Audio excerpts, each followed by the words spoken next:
Des lieux de prière à l'apparence paisible, que l'on pensait préserver. Mais partout en France, ces derniers mois, les églises sont elles aussi la cible des cambrioleurs. Dans l'Ain, des tabernacles fracturés.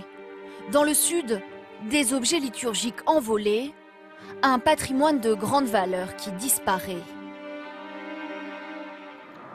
Cette délinquance, le colonel Bouillet la connaît bien. Depuis près d'un an, en Bretagne, il traque un réseau de pilleurs d'églises. Au mois de janvier, je pense qu'on était plutôt sur du vol d'opportunité. Au mois de septembre, on était sur des mécaniques de vol beaucoup plus ciblées. À chaque fois, le même scénario, comme dans l'église de Hédé en juillet dernier. Les voleurs sont parvenus à s'introduire dans la sacristie. Dans ces placards, il ne reste presque rien.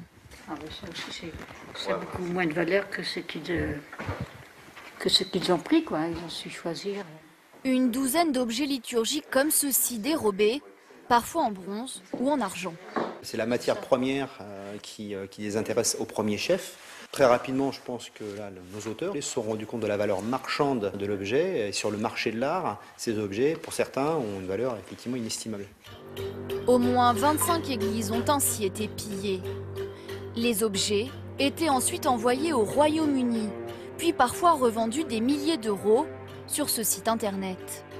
5 personnes ont été interpellées, un trafic qui inquiète les autorités.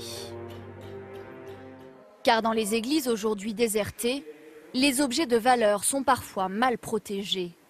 À chacune de ces visites, ce spécialiste d'art sacré mandaté par le Conseil général tente d'y remédier. Exemple, cette statue du XVIe siècle. Elle se trouve sur un simple tabouret. C'est une statue qui n'est pas du tout fixée, donc qui est en plus pas très lourde. Vous voyez, moi-même j'arrive à la... Donc là c'est vraiment dangereux. Même l'instabilité de la statue, elle peut tomber, mais elle peut également être emmenée. Un patrimoine méconnu que Denis Chambet va photographier et mesurer.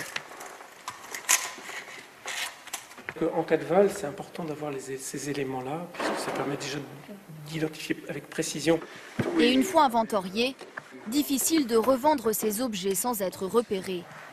Pour éviter de nouveaux vols, l'église sera désormais fermée à clé. Cette solution extrême, de nombreux édifices refusent de l'envisager. À Arras, l'église reste ouverte. Mais pour protéger cette magnifique toile de Rubens, le lieu est équipé de caméras de vidéosurveillance. Et tout est enregistré. Alors ici, nous nous trouvons dans le confessionnal de l'église.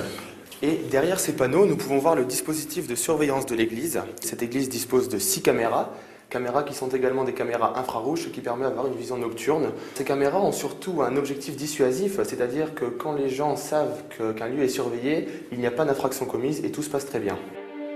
Un système qui reste très coûteux, mais pour l'instant efficace.